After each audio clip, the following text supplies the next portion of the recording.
um, at its core, a meat machine of some type. So, at Yeah. what point does the transition occur? And, um, obviously, if you know anything about AI, we're not even close. We're not even close to have something that is conscious. But I think that the Yeah. you always have to be keeping an eye out for it. But Well, for sure. It's like also where, okay, this is kind of the thing where I kind of come in with thinking. Our bodies naturally have an endocannabinoid system. So our bodies naturally are able to produce and process cannabis. You have to like think to yourself for a second, didn't happen yesterday. This probably happened over a long time of evolution. If you look down at it, it's where we ourselves have been upgraded over time as humans. So there is that aspect to it as well, where it's like even within ourselves, there's these deeper layers of our connections with vast amounts of things around us. We constantly need to create things. yeah, and in my studies in psychology, I've looked into it some, and the endocannabinoid system in the human brain is Yeah. one of the oldest systems, Yeah. and um, neuroscientists really aren't exactly sure what it's for yet.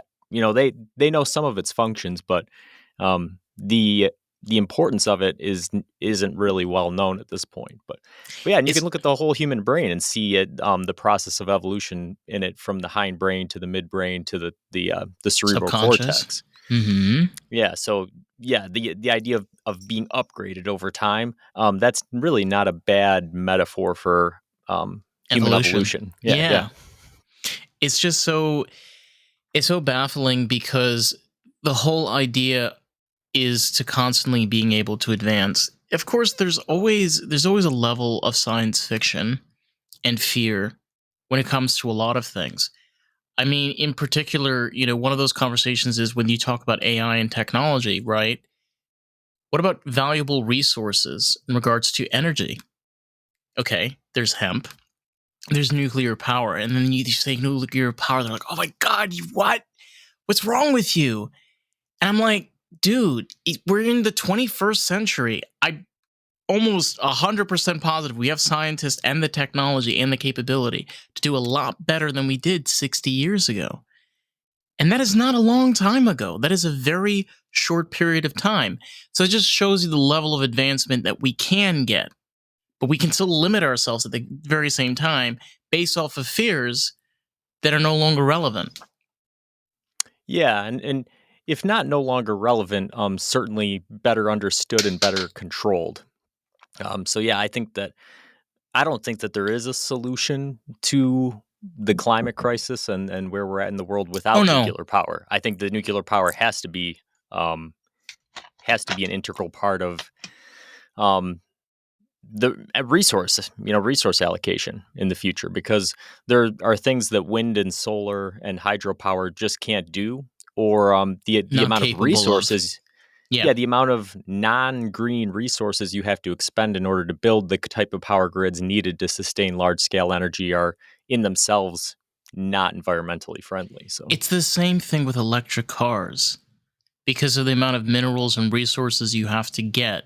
And then keep in mind that the power sources that are used to power these cars are primarily powered by coal or sometimes fossil fuels.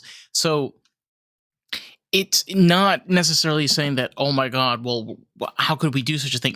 That's just the level that we're at because of very, like, again, limitations are one of them, fears is another one. Um, Understanding of complexity and different ways of how things operate, we are still kind of new pertaining to those kind of things as well. So this is what we have available to us. This is how we know how to be able to make this work. This is what we do, right? Simple as that. yeah, I wish I could take credit for it, but it's not my quote. But I can't remember who said it, but I really like it a lot. Um, Today's solution is tomorrow's problem, right? Meaning that if you look at how humans have expended resources in the past, like, okay, well, we discovered fire, right? And then as fire allowed the human race to expand all over the world, into colder environments, and allowed us to cook meat and do all these things. So then Yeah. we cut down all the forests, right? And then when it became evident that cutting down all the forests wasn't feasible, we discovered coal, which is a much more energy dense resource and burns much cleaner than wood. But coal has its own issues. And then we discovered oil, which is much more energy dense than coal, but comes with its own issues, right? So Correct.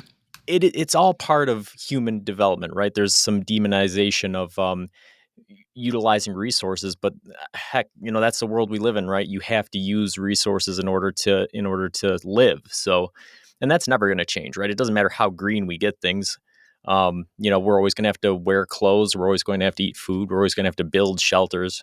Right. But we just have to find more and more efficient ways to do it. It's also like that idea with decentralization, because the second that you get centralization, like pertaining to technologies and things like this, you get an agenda. There's always going to be, well, we want to do it our way. We're not going to do it your way. No. We want to do it our way to benefit ourselves, regardless of what that is. So then there comes a parameter of, so now you're limiting that. So only you have access and nobody else does. And it sounds sweet on paper, we're trying to protect. Yeah, but what exactly are we selling for that protection? Yeah, and I mean, if you look at the the largest sponsors of green energy, it's all the oil companies, right? Oh, yeah. And The same way so that vape companies are all sponsored by Philip Morris and all the cigarette companies. Hmm. yeah, and so sure, you can look at it altruistically and say, oh yeah, well they're trying to do what's best for the environment, but I think that the bottom line is money, money and control of the energy sector. So Yeah. yeah.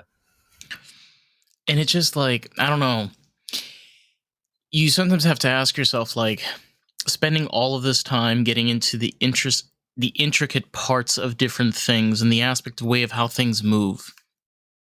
Why spend your time fixating on these things? And it's not where you're fixating.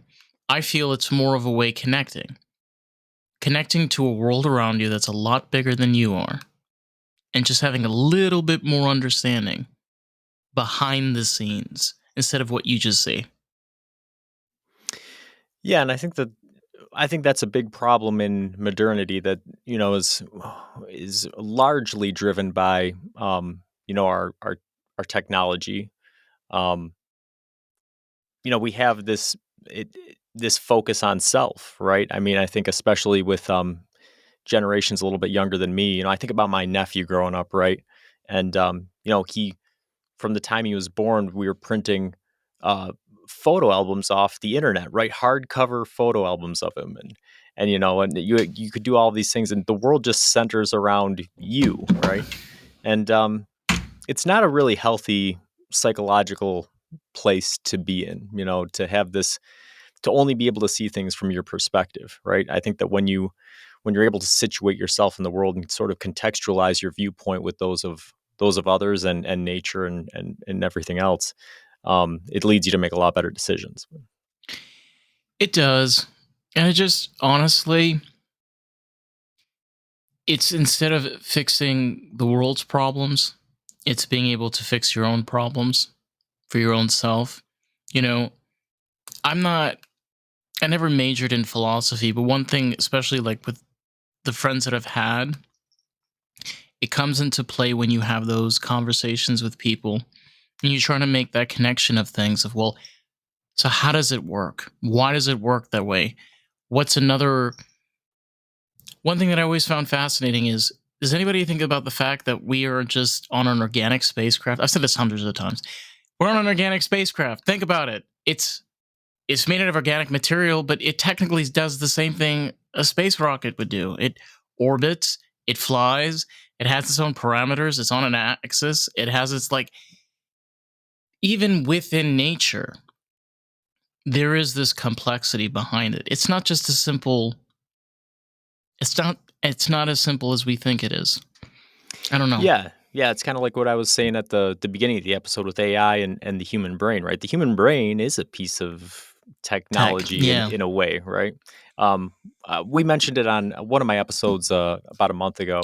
I was talking about it. The brain is kind of like alien tech that we just stumbled upon, right? Because with your car, your car was built by humans. And so if anything goes wrong, you can go through the schematics, you can go through the user manual and figure out a way to fix it.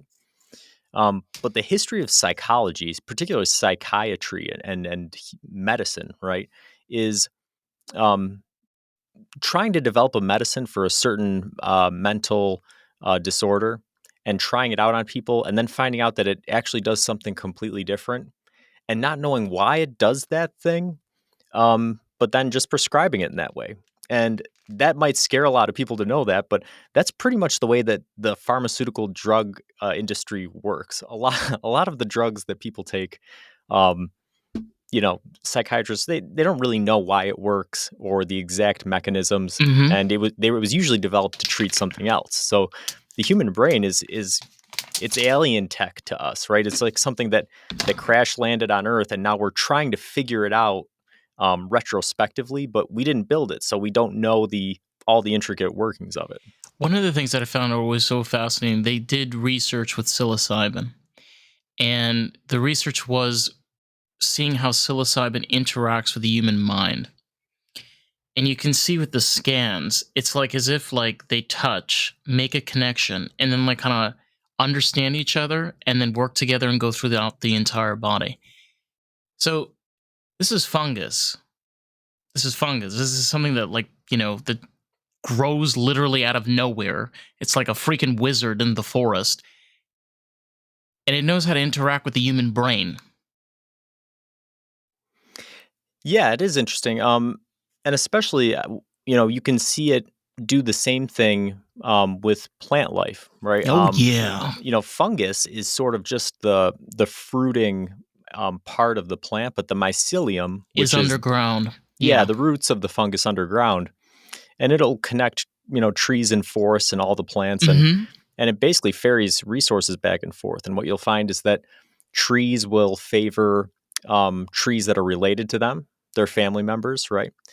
Trees that are sick and know they're dying will get rid of their resources. They'll spread them onto somebody else. Trees that are in danger will send messages to other trees underground through the fungus, letting them know, hey, there's a fire or there's insects or something, so that the other trees can start marshaling defenses against it. And so fungus acts as this communicator, right? So when It's you like think almost about it, AT&T, you know? It's like yeah, AT&T for the forest. right, right. And so, yeah, when you think about it, being, you know, yeah, consuming a fungus, a mushroom, and then having it um, sort of broaden the communication network within the brain, you go, oh, well, it's sort of analogous to what it's doing with plant life in some way. It's just the way that plant life in itself interacts. It's where, depending on the season, the humidity, the climate, the time of year, there's so many factors, and you can see how the crops changes. One of the ways we know this is from food science, where you have scientists that literally spend the entire year studying seasons and plants, figuring out what causes this disease, why does this insect affect this plant particular and not the other one. So there's all of these intricate pieces that come to fold even within plant life. It's like we as humans are like, huh, how do we figure that out? Oh, okay, we do that and we change it. Oh my god, now we got more cucumbers. I don't know. I'm just throwing that out. Yeah, yeah. But No, I think what we've been talking about so far, the point that we're highlighting is human bias, right? We have this sort of view that the humans are occupy a privileged place in nature, and we sort of understand things, and that when we apply categories to things, that means something, right? So the fact that a computer can do what a human brain can do, that doesn't it couldn't be conscious because it's a different type of thing. It's a different category of thing, right? it's a program on top of a program with an algorithm on top of a program. That's how my math teacher explained it to me. Yeah, yeah. So, and I mean, it goes for anything, right? Where Yeah. it's just we like to categorize things, and then through those categorizations, feel like we've come to know something about the thing that we're looking at. But really, reality is much too complicated for that simplistic a view to be true, right? And on top of that, how limited our sensory data is. Our eyesight and our hearing and everything else is so limited.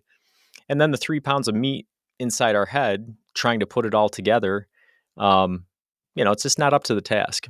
But Yeah, and it's interesting also because when you think about, particularly with human psyche and the way that brain function, we as humans can protect ourselves to a certain extent, right? But the reality is that there are many. We're all about the artist. That is the whole purpose of this podcast, period. And you have a really valuable tool. You can share this with artists, people that are creative, someone that can enjoy this podcast and really enjoy the experience of Lost in the Groove. So, with that, let's jump back to today's episode, shall we? Other creatures, many other animals that are way more powerful than we are, stronger, more resilient, can survive better than we can, but they're not as capable as humans. Like bears, as a great example. As clever as they are, and as great as hunters and they are, as powerful they are, they can never be as capable as humans. There's a lot of reasons. There's a yeah, lot of reasons. yeah, and that's the interesting thing is if you look at the history of evolution across the planet, that history is always it's centered on survival and reproduction. And it takes a variety of different strategies, but those strategies tend towards physical domination of an environmental niche, right? So Yeah. you want to be able to take advantage of the food sources and the climate and terrain of your environment.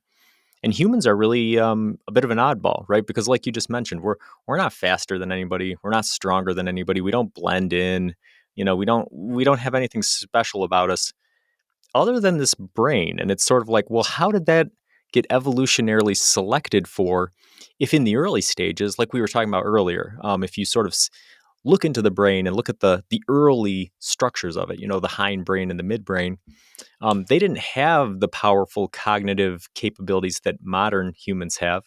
So why would evolution suddenly start selecting for that to be our sort of superpower before it really had any um, real survival advantages? It's kind of an interesting This question. is where I start to like leaning into the stoned ape theory, Mm, which is a theory, but it seems very plausible. Where at an early stage of human evolution, it's possible that humans ate fungus or mushrooms, and they may have found that as to be a food source.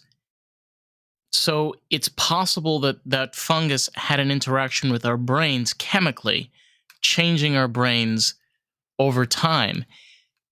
So that could explain why our brains have this unique interaction with psilocybin. That would explain it, right? Um, but we don't know. But you're right. That is like a very big mystery. It's like where did where did we go up the hill and skip all of the rules? Because it seems like, like think about it, like primates. They're in the Stone Age. yeah, yeah. I've heard the stoned ape theory, and I think that it explains it just as well as anything else. The one thing that hangs me up about it is just that. Um, the human species as a whole would have to all be at least related to a small group of humans. So basically you're looking at um, the functional changes that would have taken place in the brain from consuming psychedelics would then have to be those traits would have to be phylogenetically passed on to future generations and then propagated throughout the entire human species. So the There's chances that also, all of them consume psychedelics, I go, yeah, I don't know. It seems pretty far you're fetched. But right. There is that, and also there's to take into account, and people don't like to think about this as where one of the advancements of human evolution is interculture. So, meaning you have someone from one culture from another, they mate, they have children, and those children have children, and so on. How do I know this? I'm Jewish. I come from that. Okay. So you're talking about 6 or odd thousand years. You have a lot of people that are doing this. You combat different types of illnesses that other genes may have not had. So you just added that to the bucket. People could have been from a colder climate and then a hotter climate. You mix that together, so then your kids have possibly equal qualities to be able to survive in those. There's so many of those pieces as well. So there is that idea where if you look at other species, they're primarily tribal.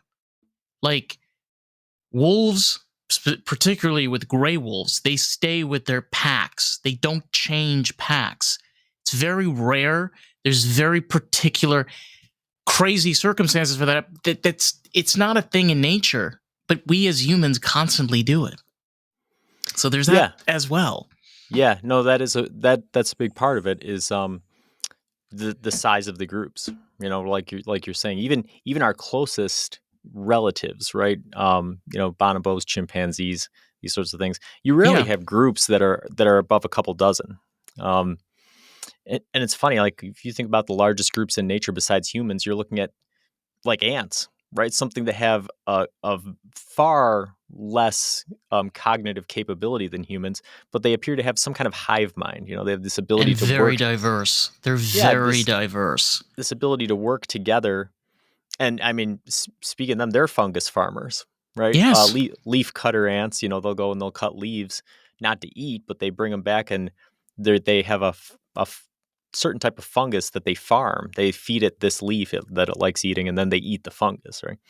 So yes, but humans among mammals, certainly, you have, again, elephants, couple dozen members in a group.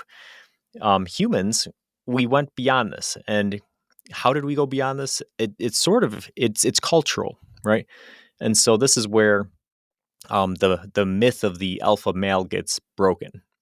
Um, and it just doesn't as exist with humans. I Yeah, know. a little bit of scientific background. It actually doesn't exist really at all. There was a researcher who was studying wolves, and he thought that he had picked up on there being an alpha male in a pack, Wait a minute. So and there, then so there years isn't an later, alpha and a beta. So there aren't alpha and betas in wolves, really? yeah. So basically, there Okay, was a researcher that was looking at wolves, and he sort of developed this hierarchy. But he had been studying wolves that were in captivity. I And see. so in Okay. captivity, they developed this hierarchy. And then a few years later, the same guy Ah, went out and looked at them in nature. And what he found was the hierarchy didn't exist. And the closest it came was there was actually a female wolf that was, closest to being a decision maker of some kind. But he retracted it all afterwards. And I then, of course, there mean, were that would play more of like pseudoscience. a motherly role, like Yeah. a And then in the pack. Yes. there were pseudoscientists that somehow wanted to apply this to human beings. But what you find is that even in our closest ancestors, right, in bonobos and chimps and things, the alpha male, the biggest, strongest male, doesn't tend to be the tribe leader. Um, because what happens is if he starts trying to throw his weight around, several of the smaller males will gang up on him and kill him, right? And if you look at it, that's how human society developed, right? As long as you have a big, strong tyrant that can push everybody out around, your groups are going to stay small because he can only exercise that control over so many. But once you have groups of individuals that can develop social orders, right, then you're looking for the smart individuals, the ones who can make the best choices, the ones who can find the food, provide the shelter, the ones who can work with others well. Once you have that, then your groups can grow to larger sizes. But the alpha male sort of myth is not only does it not exist, but alpha males who try to establish themselves, whether in humans or in primate species, they don't tend to have good outcomes. In particular, even with humans, and I'm talking like in regards to interactions that I've had with other people, there are going to be those that have a more dominant side. Okay, that is a general characteristic that people can have. But being a dominant person doesn't make you a person that's better than others.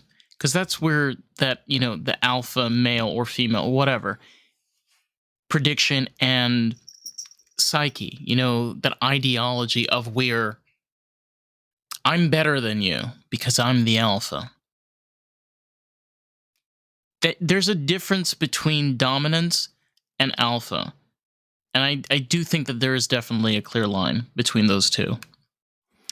Yeah, from corporate psychology, industrial organizational psychology, what they've found is that um, the people who tend to rise to leadership positions, CEOs and this type of stuff, they strike a balance, right? They strike a balance between um, being dominant and being assertive, but also being open to input from others and knowing when to trust their decision making and when to change their opinion, right?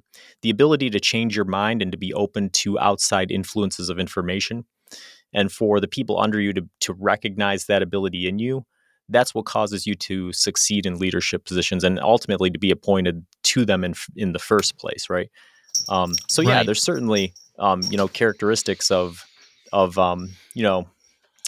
I wouldn't say aggression or dominance, but decisiveness, right? There's elements of decisiveness that people in leadership roles need to have and comes naturally to some people.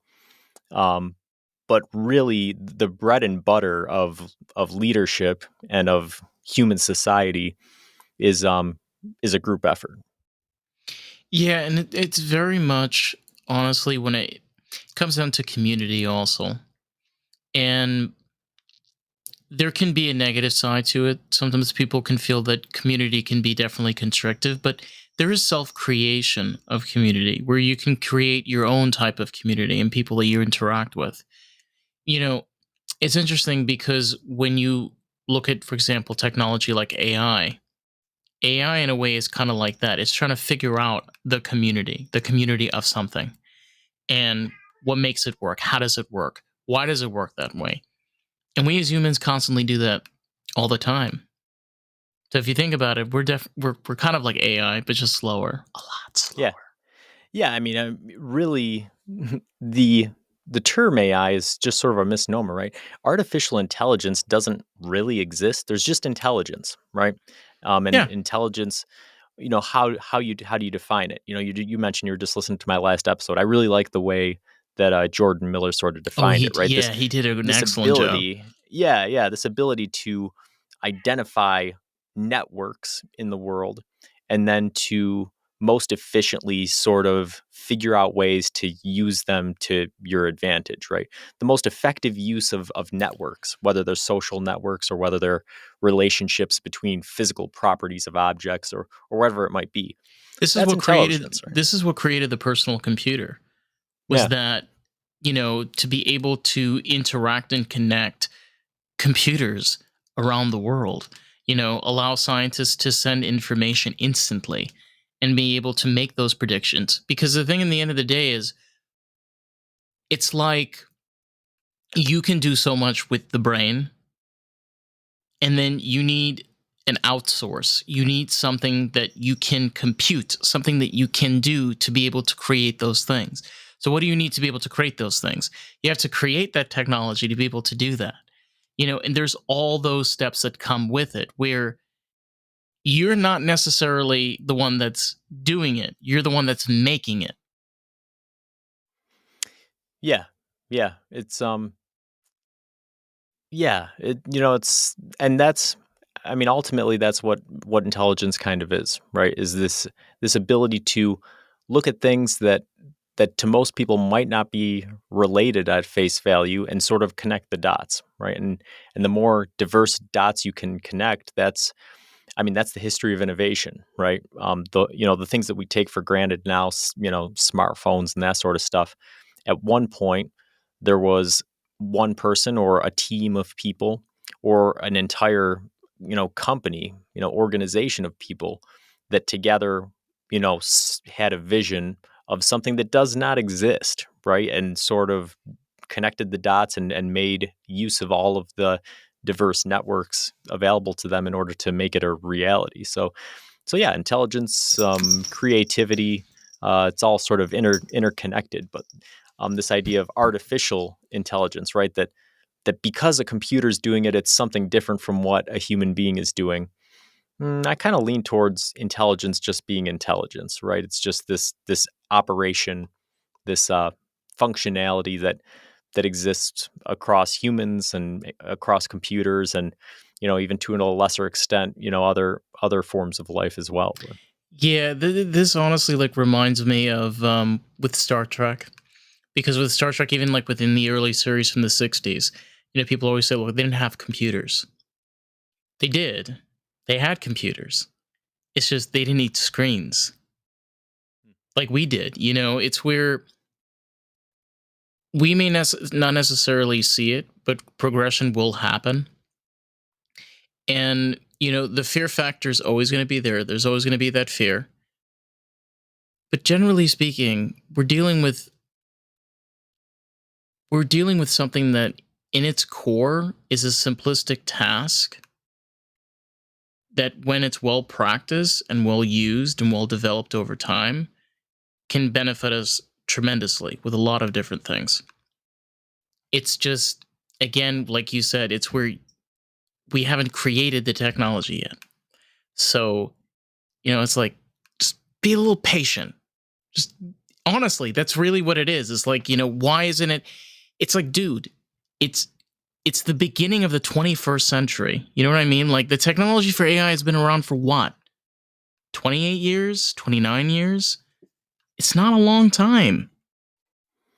Yeah. Yeah. And especially, I mean, if you look at all of history, how long it took to get anything done, um, Takes a what's while. what's Yeah. happened since the dawn of the 21st century is unprecedented. It's exponential, right? But yeah, that's an interesting sort of topic as well, as looking at science fiction, and how creative visionaries sort of view the future and what technology will look like Yeah, versus. Gene Roddenberry was, I feel like the man was very much ahead of its time because he really did think outside of the box of what possibly the future could be, you know? Yeah, and looking at what their view of it is versus how it actually progresses. Yeah. But really, they're sort of the innovators, right? They're the creators, because it's their vision that sort of sets the tone, and then people with the technical know-how come in behind them and try to make it happen. And sometimes along the way, they find um, better ways to do it, or maybe the way that it's presented in science fiction isn't feasible, so they have to find out something different to make it work. Um, but yeah, it's interesting to see the way the technologies work out. From concept drawings all the way to products that you have in your hand. Yeah, and it's kind of, I mean, you mentioned since like the beginning of the 21st century, like since the 2000s till now, which has been 24 years, is exponential. I mean, the amount of technology and the way that things have progressed is insane. I mean, you think about like the early 2000s, even with like cars, there were just plastic bubbles that looked like shit. They drove like shit. Okay, let's be real. All right. My mom had a 2001 Toyota Camry when I was growing up. Okay. Did not look cool. It was nice. Drove terrible. I'm not going to lie. But no, I'm just messing around. But it's like, it's not that long ago. And the thing is, Yeah, it's like in that time frame, it's done more good than it has done harm. Yes, there has been a lot of consequences and there has been a lot of problems, but look at all of the things that it has allowed us to do and where we've gotten with it. You know what I'm saying? There's always those two sides, particularly with these kind of things. yeah, yeah. It's really interesting. I don't think of myself as being an old guy, right? But I'm older than the internet. And you think about the pre-internet world and what it was like compared to what it is now. And anybody who can't remember what life was like before the internet, they really have a qualitatively different experience of what it's like to be human, of what reality is like, um, Your because it, reality it was it very makes that much of a physical, difference. Yeah, yeah, and very, very it was very physical. and it was very local, right? Yeah, My whole universe was in my hometown, right? right. Because Yeah, unless there wasn't anything more interesting on the news or on the TV than the news, you never cared about what was going on in the wider world, right? It was just your friends and your family and whoever was around, and that was it. And whatever was on a random newspaper sometimes, those yeah, headlines. yeah. And so, I think to younger people that might sound like kind of sad or kind of lame or something, but there's something to be said for shutting out some of that stimulus, right? Shutting out some of that noise, and bringing your attention and your focus and your sort of um, thoughts about it back into a more focused place. Because Yeah. I think that lots of times people get so caught up with world events that they let it sort of dictate their whole lives, right? I've seen people become depressed and anxious and all kinds of things over stuff that they wouldn't have even been aware of right before the internet. And you go, hey, and I'm not saying you shouldn't think about any of that, right? We need to think about a lot of that stuff in order to come up with Hmm. solutions, but Yes. at the same time, don't lose sight of what's right in front of you.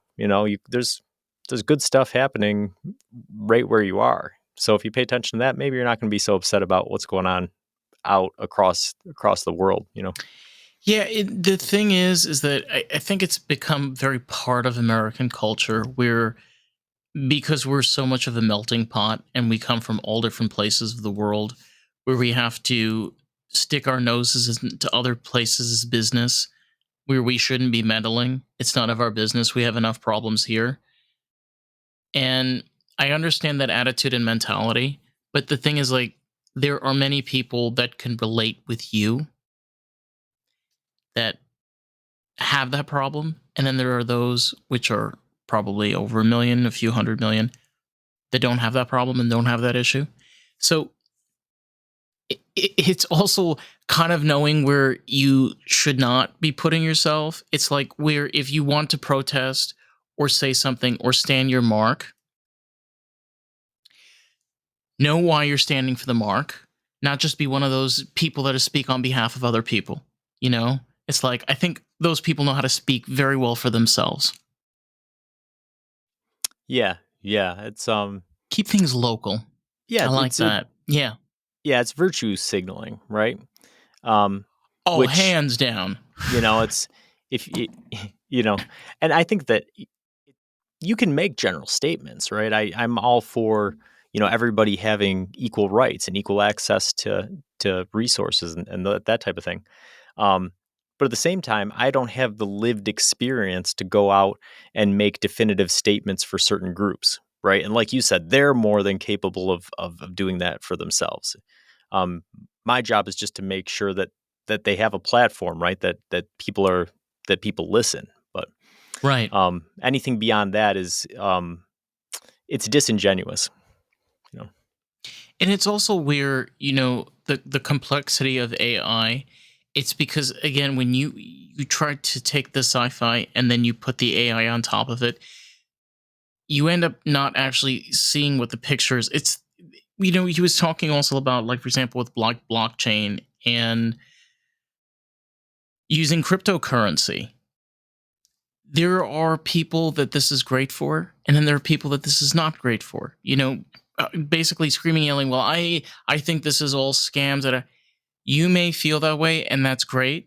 But there are people that spend a lot of their research and time, and I think they know what they're doing. They seem like they know what they're doing, and they're able to assess and figure out the complexities and what works and what doesn't. And it doesn't make you dumb that you don't know those things, right? It just makes you you and them. It's that simple. You don't have to know everything. Yeah, and here's the other big thing, right? Is like nobody's making you buy crypto, No. right?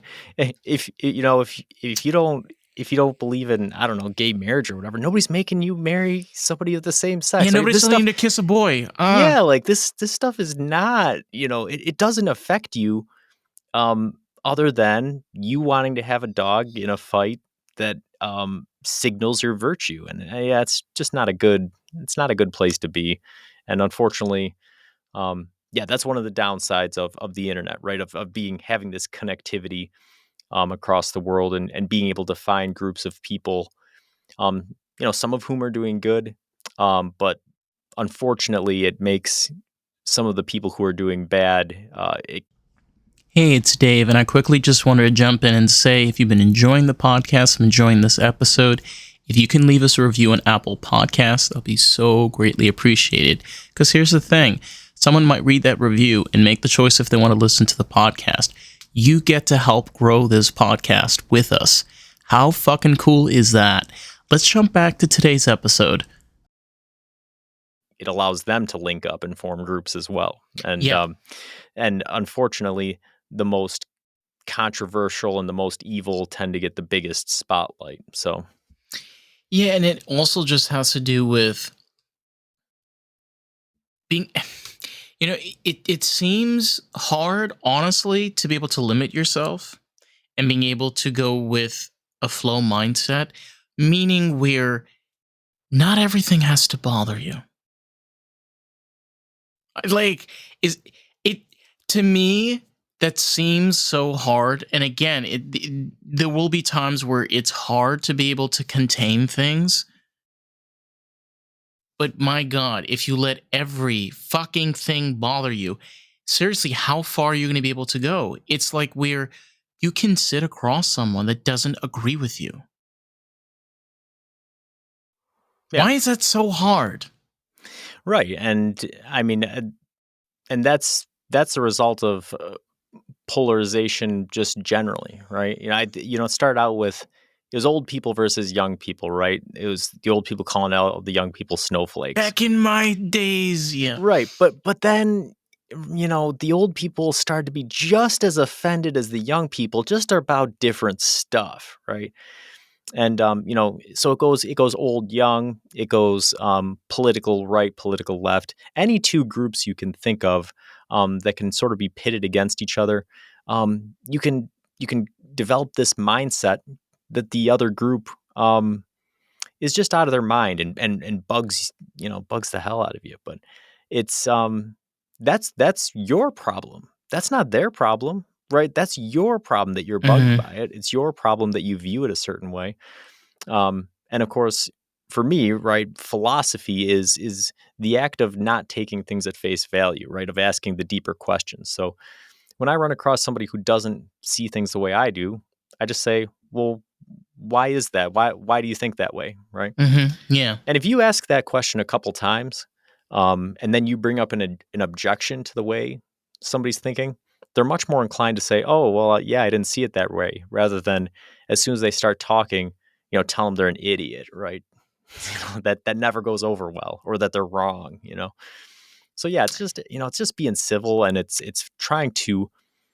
If there was just the slightest attempt to understand other people, I think things would be much better off. But No, I agree with you 100%. Like I had the other night, I was out. I usually go to game nights on Wednesday, and there was a bartender there.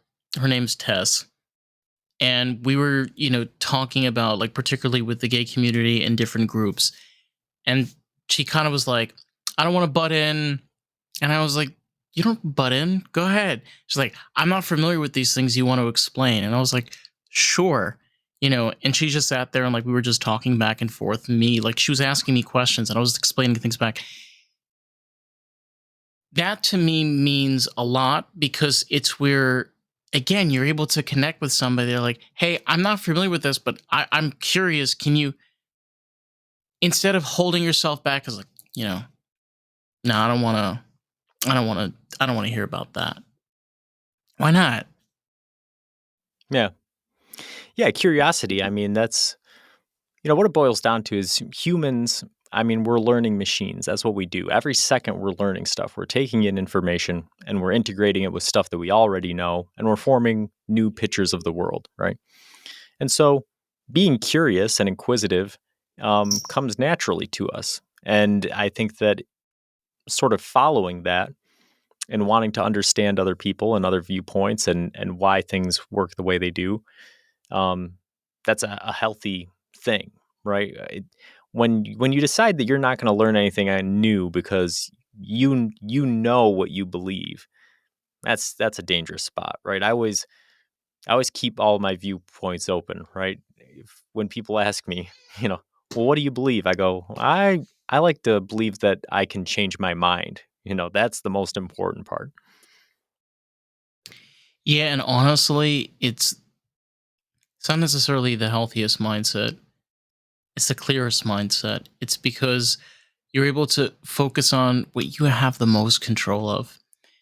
The thing is, as humans, is we have the most control over ourselves. That's really what it boils down to. You can always make those connections with other people. You can always have those interactions with other people. But if you can't see yourself and value yourself and be able to realize that you have time to grow and progress and learn and be patient, you're just limiting yourself in your life at the same time. Yeah, and what it boils down to is that a lot of people thought a lot more have thought less about themselves than about anything else, right? And that's uh what's sort of popular in psychotherapy right now is mindfulness, which is based on Buddhist meditation and things. And that's the whole principle of it, right? Is introspection, is the ability to identify in yourself the thoughts and emotions that you're having rather than just going with them, rather than just reacting to them, rather than just being on autopilot and letting the thoughts and emotions sort of rule you and guide you. Instead, it's just taking that one split second in the present moment to step back and say, "Hey, I'm angry or I'm uncomfortable. Why? Why does this make me uncomfortable? Is there a reason for it? Should it? Should I ask some questions? Should I think about this a little bit more?" And that 1 second, I mean, that makes all the difference in the world, I think, in terms of how you relate to other people. Really tying in within clarity, being Mhm. able to put the pieces together. Sometimes the thing that you need the most is to be able to see the picture as it is whole. But then you can zoom into that picture and start to see, maybe this is not good. No, I don't like that. You fixate. So it's like being able to find that right balance between those things, because you can be really good at it, but at the same time, you can really waste a lot of your life away by just do it. No one's stopping you. Yeah. Yeah, and, the identification of, um, the uh, the sort of interrelatedness of everything, kinda like we were talking earlier. Um, it's kinda like fractal geometry, right? You start out with this picture, and you zoom in on a certain spot, and then the picture shows itself again. You zoom in on a certain spot, and it reveals itself again, right? Um, it's kinda similar, right? Sometimes those things that you have a certain reaction to, if you look closely, the reason you have a certain reaction to it is because you're seeing some reflection of yourself, whether it's something that you like or dislike or, and that's what's causing you to have a certain reaction to the way you are to it.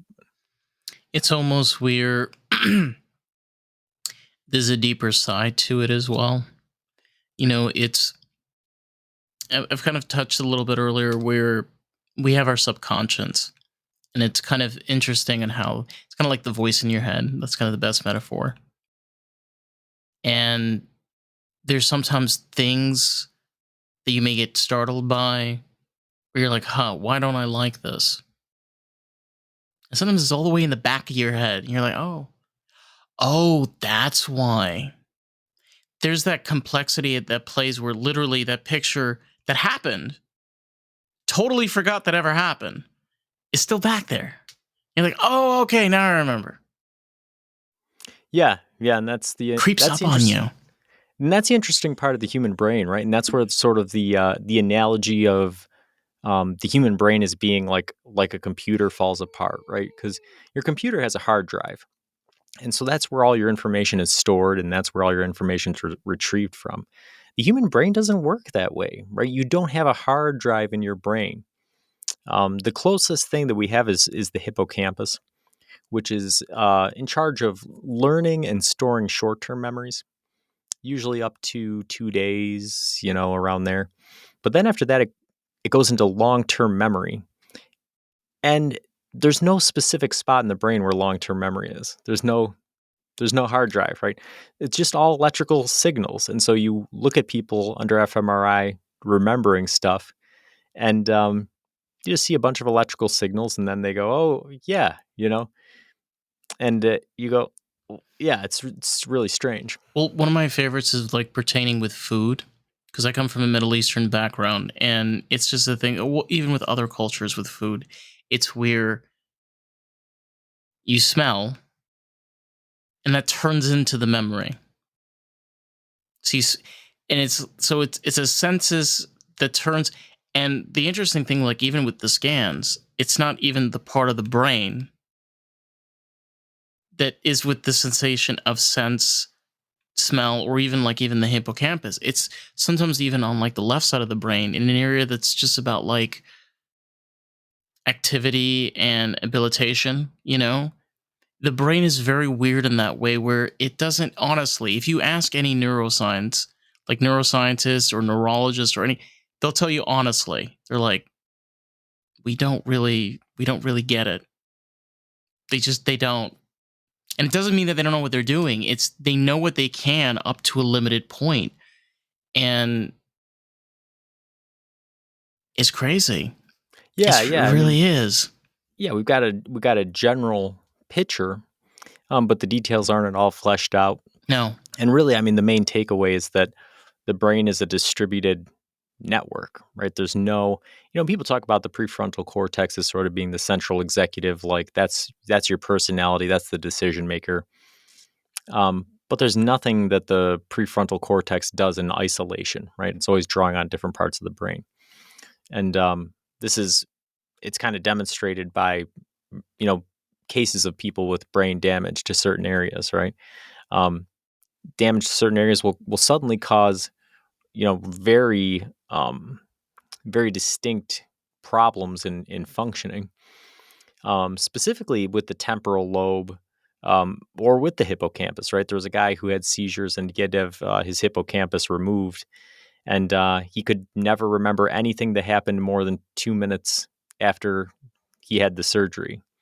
So his whole life he was stuck as being 16 years old and at the hospital, and he'd always just come up with these strange reasons for why he was where he was, or why he could do what he could do. That's Um, really that's really wild. I mean, because it's almost where people have those freak accidents where they're hit their heads really hard. And I know one particular case where she became bipolar, like full on bipolar, like manic. And this is a person that was completely fine before, and she just got whacked in the head by a car door. yeah, Crazy. yeah, yeah. It's real sensitive. The brain is extremely sensitive, but the whole thing works together. So if you have damage in any one area, it's going to manifest itself sort of across functionality. Isn't that interesting? Because that is kind of a thing we as humans do to other humans. So when we no Yeah, longer function, we start to attack others and blame them for our problems. and the distributed aspect is interesting as well, because you don't realize what it takes to see something, right? You have processing that goes on in the eye, in the optic nerve, in V1, which is located in the back of your brain, your occipital lobe, and then throughout the brain. And what they found is that people who have damage to the V1 section, right? If your eye and your optic nerve is intact, but V1 is damaged, people will report being blind. They'll insist that they can't see anything. But if you hold out a ball or a box or anything, they'll and ask them to grab it, they'll reach their hands out to the exact size and shape of whatever it is you're holding out to grab. And if you ask them, "Hey, where's the light in the room?" They'll say, "There is no light. I'm blind. I can't see anything." You'll say, "Well, just take a guess. Where's the light?" They'll point to where the light is every single time, right? Because the eye and the optic nerve are still intact. So there's still some information coming in, but the brain, the thing that tells you that the information that's coming in means something, that's what's broken. So the It's information is there, but the thing that says that the information has value is busted. So as a result, you're yeah. saying, "I can't see anything," when in reality you can. It So it's yeah, co- a bunch of it interesting cases. it's kind of weird because I wear glasses, and I have a very low prescription.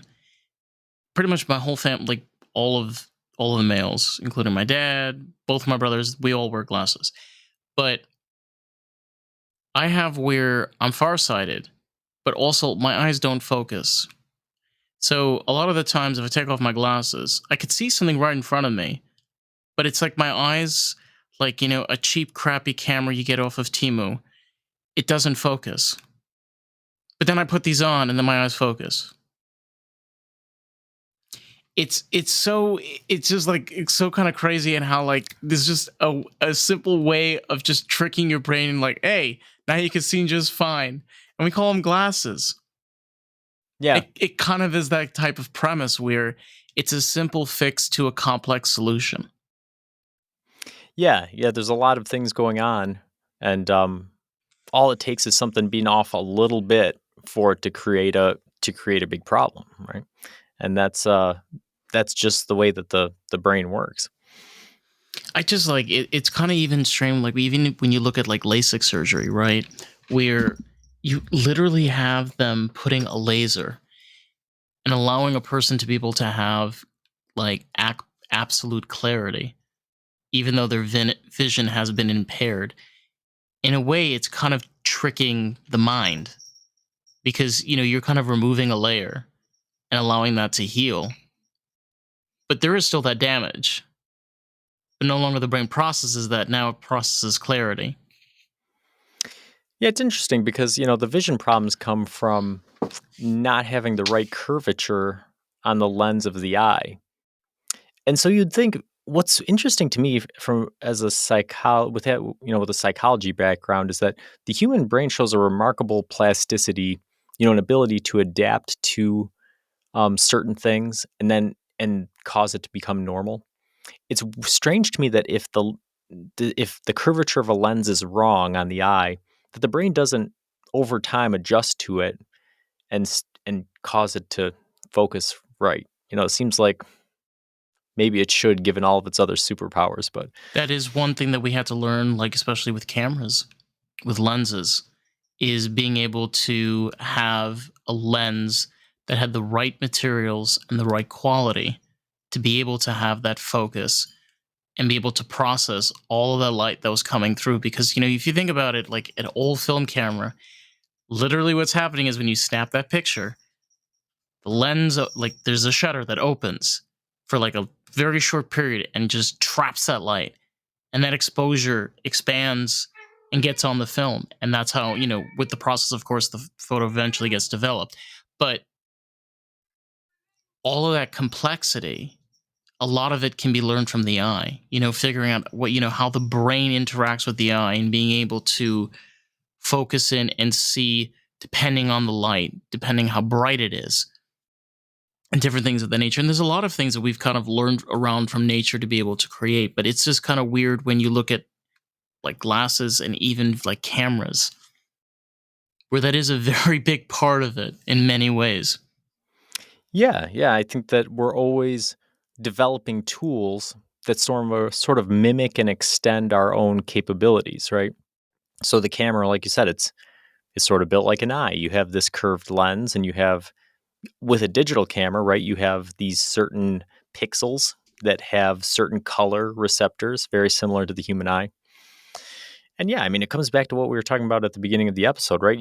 Artificial intelligence is just that, except instead of for the eye, it's for the brain, right? We're trying to develop something that operates the way that we do.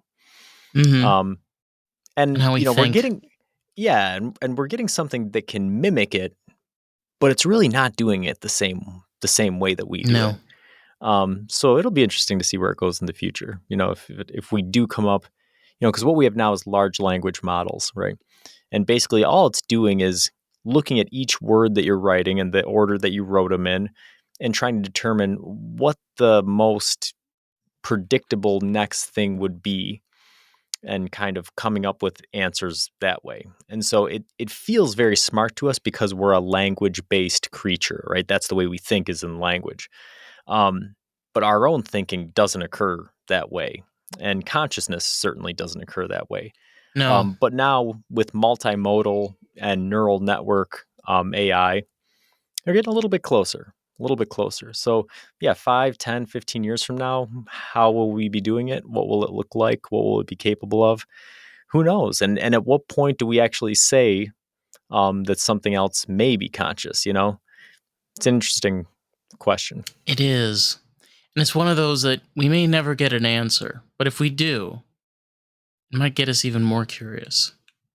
Yeah, yeah, I think so. Mm. Joel, if I'm not mistaken, your podcast is from nowhere to nothing. Yep. Cool.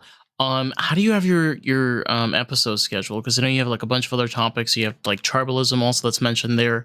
Um, you definitely seem like the person, if you want to talk about philosophy for hours, this is your guy. Like hands Yeah. down. Yeah. Yeah, yeah. No, the longer the conversation, the better, as far as I'm concerned. Oh yeah. And yeah, it's basically what we do is we generally start with just one word or two words, and we'll spend an hour usually looking at formative thought, what historians and philosophers have said about it in the past, and then just talking about it, discussing it within the context of the previous thought, and then asking speculative questions about what it means for humankind, what it means for us as individuals, and going from there. So, yeah, we try to release episodes weekly, and we jump around from topic to topic. We take listener requests, that sort of thing. But yeah, it's kind of the layout of the podcast. Do you have a host that you work with, or it's you yourself, like you're solo? Yeah, I'm the host, and then my regular resident expert is my old philosophy professor from college. Oh wow. Yeah, but then occasionally we have guests on. So, like the episode you listened to, had a special guest, but 95% of the time, it's me and the resident expert.